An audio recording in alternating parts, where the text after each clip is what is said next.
హల్లెలూయా. మన ప్రభువైన యేసుక్రీస్తు నామములో మీకు శుభములు. Good morning. మేల్కొన్నారా? రండి, చిన్న ప్రార్థన. పరిశుద్ధుడా, నీకు వందనములయ్యా. మరొక రోజు ఇచ్చావు.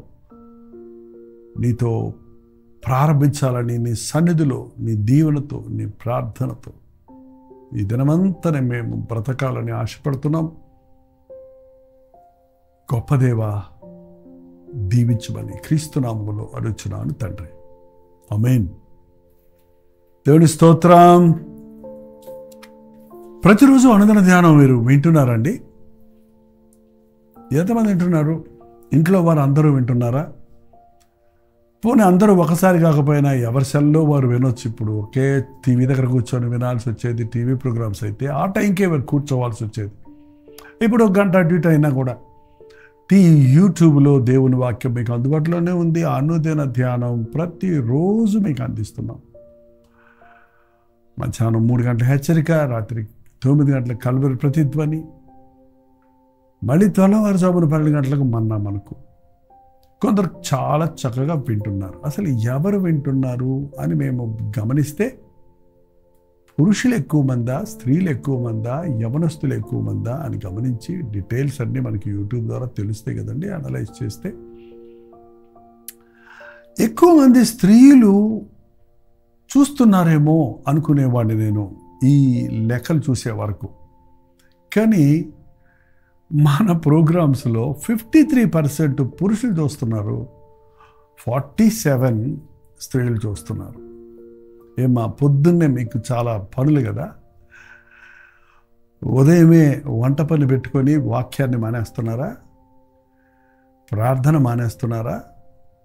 చూడండి, క్రీస్తునందు పురుషుడని స్త్రీ అని భేదం లేదు. వృద్ధులకు దేవుని వాక్యం కావాలి, పిల్లలకు దేవుని వాక్యం కావాలి, పురుషులకు కావాలి, స్త్రీలకు కావాలి. యేసుక్రీస్తు అందరికీ ప్రభు. ఆయన పురుషుల దేవుడు కాదు, స్త్రీల దేవుడు కాదు. మన దేశంలో కొంతమంది స్త్రీల దేవుళ్ళు ఉంటారు, పురుషుల దేవుళ్ళు ఉంటారు. కానీ యేసు ప్రభు అందరినీ ఎరిగినవాడు, అందరికీ సాయం చేయవాడు, అందరినీ ప్రేమించేవాడు, అందరి కొరకు ప్రారంభించినవాడు. ఆయన అంగీకరించిన వారిని ఆయన కుమారులుగా, కుమార్తెలుగా స్వీకరిస్తాడని కూడా బైబిల్లో చెప్పబడింది. మరి స్త్రీలు చాలా ప్రాముఖ్యమండి. స్త్రీల భక్తి ఆచారంగా ఉంటే ప్రయోజనం లేదు, మూఢనమ్మకాలతో ఉంటే ప్రయోజనం లేదు. మీరు గనక నిజంగా స్త్రీలు ప్రార్థిస్తే ఒక ఇల్లాలు ఇంటిలో ప్రార్థించే స్త్రీ అయితే ఆ ఇంటికే దీవెన. సొలొమోను చాలా గొప్ప జ్ఞాని, కానీ తన అనుభవ జ్ఞానంతో స్త్రీల గురించి రాశాడు. ఎందుకంటే ఆయనకి 700 మంది భార్యలట, 300 మందిని ఉపపత్తులు పెట్టుకున్నాడట. 1000 మందితో అతడు గమనించి చూచింది ఏంటంటే, వారిలో అందమైన వాళ్ళలో చాలా అన్ని విషయాల్లో మరి చక్కటి ప్రవీణత కలిగిన వాళ్ళు, రూపసులు, సుందరులు ఉన్నారేమో. కానీ ఆయన రాసింది ఏంటంటే, జగడగుండితో కాపురం చేయటం కంటే అరణ్య భూమికి వెళ్ళిపోవటం మేలు, విసిగించే దాంతో కాపురం చేయటం కంటే మిద్దె మీదకి వెళ్ళిపోయి మూల కూర్చోవటం మేలు. గయ్యాలి భార్య కుటుంబాన్ని కూలగొట్టుకుంటుంది, గుణవతి అయిన భార్య దొరుకుట అరుదు, అటుది ముత్యముల కంటే శ్రేష్టమైనది. సామెతలు చదవండి మీరందరూ, పురుషుడు కూడా చదవండి. రోజుకు అధ్యాయం చదివితే 31 రోజు, ఒక నెలకి ఒకసారి సామెతల గ్రంథం ముగించవచ్చు. ప్రతి నెల చదివితే కూడా, ప్రతిరోజు ఏ బైబిల్ పఠనం పట్టించినా దాంతోపాటు మనం నంచుకోవడానికి ఏదైనా పెట్టుకుంటాం కదా పక్కన పచ్చడిలాగా, అలాగా సామెతలు చాలా చాలా రుచిగా ఉంటాయి, ఉప్పుగా, కారకారంగా, తీతీగా ఉంటాయి. ఒక సామెత చదివితే ఎన్నో బుద్ధిమతులు ప్రతిరోజు మనం నేర్చుకోవచ్చు, గుర్తుపెట్టుకోవచ్చు. సంవత్సరంలో 12 సార్లు చదివి ముగించేయచ్చు. సామెతలు గ్రంథం 14వ అధ్యాయం 1వ వచనంలో, జ్ఞానవంతురాలు తన ఇల్లు కట్టును, మూఢురాలు తన చేతులతో తన ఇల్లు ఓడబెరుకును. చివరిగా ఆయన ఒక మాటతో తేల్చేసాడు ఏంటంటే, జ్ఞానవంతురాలు ఇల్లు కట్టుకుంటుంది, మూఢురాలు తన చేతులతో తన ఇల్లు ఊడబెరుక్కుంటుంది. జ్ఞానం అంటే ఇక్కడ పుస్తకాలు చదవడం ద్వారా వచ్చిన జ్ఞానం కాదండి. ఐఏఎస్ చదవటం వల్ల వచ్చే జ్ఞానం కాదు, పిహెచ్డి చేయటం వల్ల వచ్చే జ్ఞానం కాదు. అది నాలెడ్జ్ అంటారు. You will be knowing about many things. అనేక విషయాలు నేర్చుకుంటారు, అందులో ప్రవీణులు అవుతారు. That is education. కానీ ఈ జ్ఞానము పైనుండి వచ్చే జ్ఞానం. అది స్వచ్ఛమైనది, అది సులభముగా లోబడినది, పవిత్రమైనది. అది దేవునిచ్చే జ్ఞానం. యుక్తిని జ్ఞానం అనుకుంటారు. యుక్తులు కుయుక్తులు జ్ఞానం కాదు. అవి తంత్రాలు, యుక్తులు ఉపయోగించి అవి లోక జ్ఞానం. అది తప్పించుకోవడానికి ఆయా సందర్భాలకు ఆడే అబద్ధాలు, చేసే మోసాలు, అది జ్ఞానం అనుకుంటారు. కానీ అది చాలా నష్టాన్ని కలుగజేస్తుంది. అబద్ధం ఎంతసేపు కప్పగలరు? నిజం నిజమే. నిజం నిప్పు లాంటిది అంటారు కదా మన దేశంలో. దేవుడిచ్చే జ్ఞానం ఇది. సొలొమోను అడిగాడు, నా జ్ఞానం కావాలని. ఆయనకి ఇచ్చాడు ఆ జ్ఞానం. దేవుని యేసు ప్రభువుకు మరొక పేరు ఏంటంటే జ్ఞానం. ఆయన జ్ఞానం కొదువుగా ఉంటే నన్ను అడగవలను, నేను ధారాళంగా ఇస్తానన్నాడు. ప్రతి స్త్రీకి కావలసింది వంట చేయటం కాదు, ప్రతి స్త్రీకి సంపాదించడం కాదు, ప్రతి స్త్రీ ఎంత అలంకరించుకోవటం కాదు. స్త్రీకి కావలసింది జ్ఞానం. వివాహం అవ్వేటప్పటికీ ఆ బిడ్డకు ఉండవలసిన, ఆ వ్యక్తికి ఉండవలసింది జ్ఞానం. జ్ఞానవంతురాలు తన ఇల్లు కట్టును అంటే పెళ్ళైనట్టే ఇల్లు కట్టి పెడతారనుకుంటున్నారా ఏంటి? ఇల్లు అనే మాటకి ఇటుకలతో కట్టేది ఇల్లు అండి. కానీ గృహం, హోమ్, అది మనుషుల హృదయాలను కలిపి ఏక మనసుతో కుటుంబంలో సామరస్యంగా, ఆనందంగా భార్య, భర్త, బిడ్డలు, ఒకవేళ పెద్దలు, తల్లిదండ్రులు, అత్తమామలు ఉంటే వారితో సంతోషంగా, సామరస్యంగా ఉండటం. భేదాలు పుట్టించటం, విభజనలు పుట్టించటం, ఒకరి మీద ఒకరు గొడవలు తెచ్చుకోవటం, విభజించబడటం అనేది మూఢురాలు చేసే పని. జ్ఞానవంతురాలు ఇల్లు కడుతుంది, మూఢురాలు తన చేతులతో తన ఇల్లు ఊడబెరుక్కుంటుంది. జ్ఞానం కలిగిన స్త్రీ తను ఎప్పుడు జ్ఞానము కలిగి నోరు తెరుస్తుందట. ఎప్పుడు ఏది మాట్లాడాలో అది మాట్లాడుతుంది. ఆ జ్ఞానవంతురాలు ఎలా ఉంటుందని మీరు తెలుసుకోవాలంటే సామెతలు 31వ అధ్యాయం ఇవాళ చదివి ధ్యానించండి. అవంతా ఇప్పుడు నేను చెప్పడానికి మనం అడుగున ధ్యానంలో ఉన్నాం కదా. ఒక 14 minutes 15 minutesలో ముగించాలి కదా.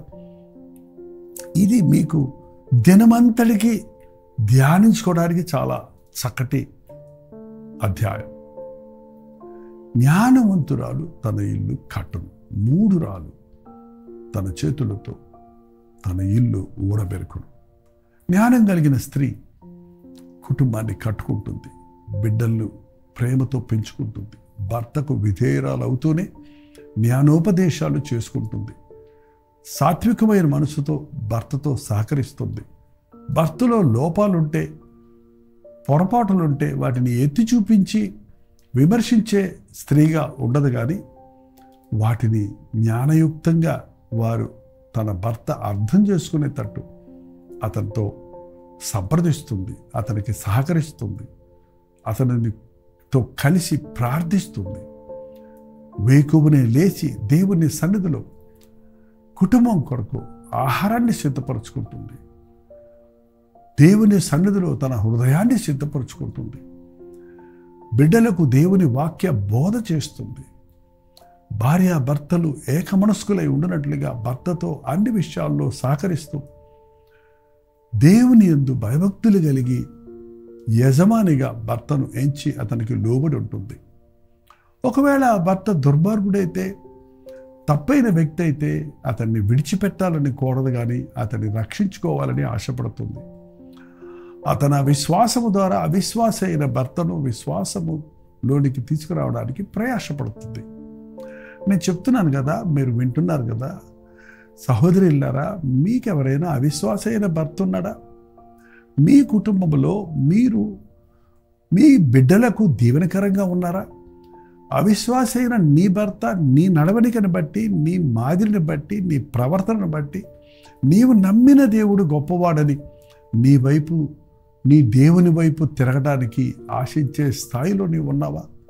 అవునండి. ఎంతోమంది ఈ రోజున దేవుని వాక్యానికి లోబడని వారు, దేవుని వాక్యం వినని వారు, దేవుని వద్దన్న వారు కూడా దేవుణ్ణి నమ్మానని చెప్పిన ఇంటి ఇల్లాలను బట్టి, ఆమె ప్రవర్తన బట్టి, ఆమె మాటను బట్టి, ఆమెలోని దీనత్వాన్ని, విధేయతను బట్టి, ఆమె యొక్క యథార్థతను, నమ్మకత్వాన్ని బట్టి ఆమె భర్త ఆమెను పొగడటము, నీ దేవుడు నాకు కావాలని అడగటము అనే సాక్ష్యాలు మేము కోకొల్లలుగా వింటున్నాం. స్త్రీలు ప్రార్థిస్తే అద్భుతాలు జరుగుతాయి. తల్లి ప్రార్థన బిడ్డలను గొప్పవారిని చేస్తుంది. తల్లి దీవెనలు, తల్లి నడిపింపు, తల్లి నేర్పింపు, బిడ్డలకు గొప్ప కార్యాలు. ఫస్ట్ టీచర్ మీరేనండి. ఇంట్లో మాస్టర్ గారు పాఠాలు చెప్పలేదంటారేమో కానీ వాళ్ళు చెప్పేది ఆల్ఫాబెట్ చెప్తారు, లాంగ్వేజ్ చెప్తారు, లోకము సంగతులు చెప్తారు, స్టడీ చేస్తారేమో కానీ ఒక బిడ్డను క్యారెక్టర్ బిల్డ్ చేసేది, ఆ బిడ్డ ప్రవర్తనను చక్కగా తీర్చిదిద్దేది తల్లి. చంటి బిడ్డగా నీ ఉడిలో ఉన్నప్పటి నుండి నీ చేయి పట్టుకొని నీవు నడిపించే అంతటి స్థాయి చేరే వరకు ఆ బిడ్డ ఎన్నో నేర్చుకుంటుంది. తల్లి స్వరాన్ని బిడ్డ తొందరగా గుర్తుపడుతుంది. మొట్టమొదటి స్వరం బిడ్డ గుర్తుపట్టేది తల్లి స్వరమే, గర్భంలో ఉన్నప్పుడే. అందుకే what is your mother tongue అంటారు. కాబట్టి తల్లి యొక్క భాష నేర్చుకుంటుంది, తల్లి యొక్క స్వభావాన్ని, తల్లి యొక్క అలవాటులను, పద్ధతులను కూడా బిడ్డ అనుకరిస్తుంది. కాబట్టి తల్లి తన ప్రవర్తన జాగ్రత్తగా చూసుకుంటుంది. జ్ఞానవంతురాలు తన బిడ్డలకు ఆటంకంగా ఉండకుండా మొదట తన ప్రవర్తన చక్కబెట్టుకొని తన బిడ్డలకు నేర్పించుకుంటుంది. మీరు ప్రార్థిస్తున్నాం అంటున్నారే కానీ మీరు ప్రార్థిస్తున్నారన్న సంగతిని మీ చుట్టూ ఉన్న వారు నమ్ముతున్నారా, చెబుతున్నారా, ఒప్పుకోగలుగుతున్నారా? ప్రార్థన మిమ్మల్ని మారుస్తుంది. మీ జీవితాల్లో ప్రార్థన ప్రతిస్పందిస్తుంది, ప్రతిబింబిస్తుంది అని చెప్పగలరా? ప్రార్థించేవారు అణుకువగా ఉంటారు, ప్రార్థించేవారు విశ్వాసం కలిగిన వారు ఉంటారు, ప్రార్థించేవారు ప్రేమ కలిగిన వారు ఉంటారు, ప్రార్థించేవారు జ్ఞానయుక్తంగా ప్రవర్తిస్తారు, అన్ని విషయాలలో జ్ఞానము కలిగి ఉంటారు. జ్ఞానవంతురాలు తన ఇల్లు కట్టుకుంటుంది, తన కుటుంబాలను కట్టుకుంటుంది, తన బిడ్డలను దేవుని భయంలో పెంచుకుంటుంది. అయితే అదే మూఢురాలైతే, జగడగొండైతే ఆ లోక వేషభాషలకు చోటిచ్చి, అలంకరణకు చోటిచ్చి, డబ్బుకు చోటిచ్చి, ఆడంబరాలకు చోటిచ్చి, సోమరతనిగా కలిగిన వ్యక్తిగా ఉంటే, జగడమాడే స్త్రీగా ఉంటే, అయ్యో ఆ ఇంటికి ఎంతో కీడు. ఆ కుటుంబం కూలిపోతుంది, ఆ భర్త విసిగిపోతాడు, ఆ కుటుంబం విరిగిపోతుంది. ఆ ఇంటిలో పుట్టిన బిడ్డలు ఎంతగానో వారు దుఃఖముతో, వేదనతో నిండిపోయి దారి చూపించేవారు లేక చెదిరిపోతారు. తల్లి, నీ బిడ్డలను క్రీస్తు కొరకు సంపాదించు. సహోదరి, నీ కుటుంబాన్ని క్రీస్తు కొరకు కట్టుకో. నీ భర్తతో ఏకీభవించు. నీ భర్త రక్షణ కొరకు ప్రార్థించు. నీ భర్త ఎడల ఓర్పు కలిగి ఉంటూ దేవుని పాదాలు పట్టుకుంటే దేవుడు అద్భుతాలు జరిగిస్తాడు. నాబాలు అనే మోటువాడు ఉన్నాడు. ఆయన భార్య అబీగయలు సుబుద్ధి కలిగింది, స్వరూపి. కానీ ఆ భర్త మోటువాడు, తాగుబోతూ, దుష్టుడు. అతను చావాలని కోరలేదు కానీ అతని కొరకు దేవుని పాదాలు పట్టుకున్నట్టు ఈ నా భర్త దోషము నా దోషమని ఎంచుకొని నా భర్తను చంపొద్దు అని వేడుకుందండి. అవును, భార్యాభర్తలు ఒకటి కదా. భర్త ఆస్తి మీద మీకు అధికారం ఉంది కదా. భార్య మీకు మీ సొంతం కదా. మరి భర్త దుష్టత్వంలో మీరు పాలుపబ్బులు పొందకుండా భర్త పాపం కూడా మీ మీద వేసుకొని పశ్చాత్తాపడి క్షమాపణ కోరకుండా ఉంటే ప్రయోజనం ఏముంది? దేవా, నా కుటుంబాన్ని కట్టుకునే జ్ఞానం నాకు దయచేయమని సహోదరులారా, మీరు ఎక్కడెక్కడి నుంచి వీక్షిస్తున్నారో ఈరోజు ఎందుకో భారంగా ప్రత్యేకంగా స్త్రీల కొరకు ప్రార్థిస్తూ దేవుడిచ్చిన ఈ సందేశాన్ని అందిస్తున్నాను. మీరు కూడా ప్రార్థించండి. మీ ప్రార్థన అవసరతలను, మీరున్న స్థితిని, మీ పరిస్థితిని 9540 నెంబర్కి, లేకపోతే 91001008 నెంబర్కి టెక్స్ట్ లేక వాయిస్ మెసేజ్ ద్వారా వాట్సాప్ పంపించండి. మీ నిమిత్తం ప్రార్థిద్దాం. మీ కుటుంబం ఇప్పటికే చిందరవందరై ఉంటే మీ ప్రార్థన మీ కుటుంబాన్ని కడుతుంది. మీ కొరకు మేము కూడా ప్రార్థిస్తాం. చిన్న ప్రార్థన. పరిశుద్ధుడా, నీకు వందనములయ్యా. కుటుంబాలు కూలిపోతున్నాయ్యా. అపవాది కుటుంబాల వ్యవస్థ మీద తండ్రి పెత్తలము చేస్తూ భార్యాభర్తల మధ్య భేదాభిప్రాయాలు పెట్టుతూ కుటుంబాన్ని చెదరగొట్టడానికి, కుటుంబాలను కూలగొట్టడానికి, విడాకులంటూ విడగొట్టడానికి అపవాది చేసే సమస్త ప్రయత్నాలను నజరేయుడైన యేసుక్రీస్తు నామములో బంధిస్తున్నామయ్యా. ఈరోజు ఎవరెవరు ఈ మాటలు వింటున్నారో, ఏ ఇల్లాలు గుండెల్లో ఏ దుఃఖం ఉన్నదో, ఏ కుటుంబం కూలిపోయే పరిస్థితుల్లో, విడిపోయే పరిస్థితుల్లో ఉన్నదో, అటు వారిని ఒక్కసారి దర్శించి జాలి చేసుకుని పరిశుద్ధాత్మని కార్యములు జరిగించి భార్యాభర్తలుగా ఇరువురు పశ్చాత్తాపడి క్షమాపణ అడుక్కొని కుటుంబం కట్టుకున్నట్లుగా పరిశుద్ధాత్మను కుమరించమని క్రీస్తు నామములో అడుగుచున్నాను తండ్రి. ఆమేన్. మన తండ్రి అయిన దేవుని యొక్క ప్రేమయు, కుమారుడైన క్రీస్తు యొక్క కృపయు, ఆదరణకర్త అయిన పరిశుద్ధాత్మ యొక్క సహవాసములు కూడి ఉన్న మనందరికీ ఇప్పుడు సదాకాలం తోడై ఉండును గాక. ఆమేన్. చెప్పాను కదండి, 95401008 నెంబర్కి, లేదా ఇతర దేశాల్లో ఉంటే 91001008 నెంబర్కి మీ ప్రార్థన అవసరాలు తెలియజేయండి. మీ పక్షంలో ప్రత్యేక ప్రార్థిస్తున్నాం. మీ కుటుంబాన్ని దేవుడు కడతాడు, దేవుడు దీవిస్తాడు, దేవుడు ఆశీర్వదిస్తాడు. విశ్వాసం ఉంచండి, ప్రభు పాదాలు పట్టుకోరండి. మీ పక్షంలో మేము కూడా ప్రార్థన చేయడానికి సిద్ధంగా ఉన్నాం. మాకు తెలియజేయండి. ఉచితమైతే మధ్యాహ్నం 3 గంటలకి హెచ్చరిక, అలాగే రాత్రి 9 గంటలకి కల్వరి ప్రతి ధ్వనిలో బలి కలుసుకుందాం. అంతవరకు దేవుడు మహాకృప మీ తోడేండును గాక.